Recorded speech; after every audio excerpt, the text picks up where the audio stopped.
Having the right tools makes all the difference on a painting project.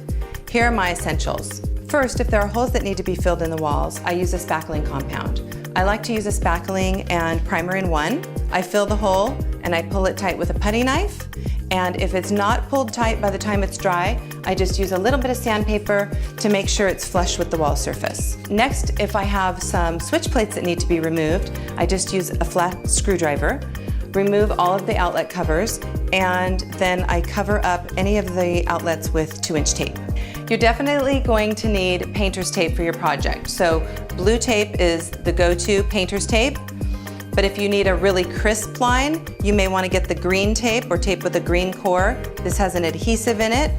The paint goes on the tape, it releases an adhesive, sealing the tape down and giving you a very crisp line when you pull your tape. If you have a delicate surface, get a yellow tape. This is great for wallpaper or if you have fresh paint that's not fully cured, maybe just 24 hours old.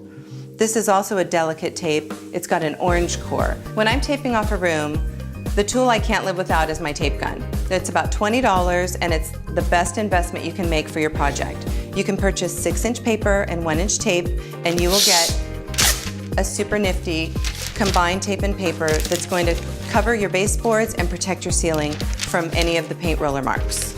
Once your prep is done, you're going to go to your paint can and you need an opener and you need a stir stick. It's really important to stir your paint regardless of if it looks separated or not, because the resin sinks to the bottom and all the sheen is at the bottom. So in order to have an even sheen in your room, be sure to stir up your paint each time you pour it off. If you have a large project of 1 gallon or more, you would want to use a 5-gallon bucket with a cage. If you just have a small project of 1 gallon or less, I would use a pan. I like to line my pans with an adhesive plastic wrap. It makes it really easy for cleanup.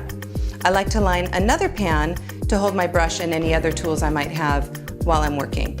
After you pour off your paint, you want to clean the rim so that the paint is not stuck in the rim, which will make it a lot easier to open the next time that you need to use it, and it will also keep the paint more fresh. Once you've poured your paint, now you're ready to roll. So you need a roller. You want to get the best roller that you can afford. The higher quality roller, the thicker the gauge of the metal in the roller. The less it flexes, the more coverage you're going to get on the wall. Once you have your roller frame picked out, you need to pick out the correct roller cover. There are different nap lengths depending on the texture of the wall. If you have really smooth walls, you'll just need a low nap roller that's not very thick. Medium, you'll get medium, and if you have really heavy texture, you'll want a really fluffy one to get into all the nooks and crannies. When you're ready to go, you also want an extension pole. The extension pole is great because then you don't have to get on the ladder unless you're cutting in the ceiling.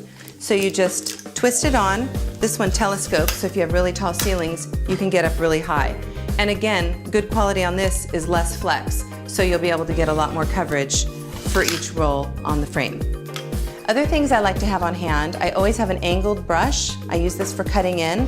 I like a soft one. It makes it a lot easier. And I like to have a short, firm, flat brush for touching up when the job is done, if I need to clean up any edges. Once you're all done rolling your room, it's time for cleanup, so you'll probably need some rags. If you find that you have any paint that got onto a surface, you can use a little bit of rubbing alcohol with a little t-shirt cloth. Should come right off. And when you put all your paint back, you just want to close your lid with a rubber mallet. I like to use a rubber mallet instead of a hammer because it keeps the rim from getting crushed, so it'll be a lot easier to open the next time I use the paint.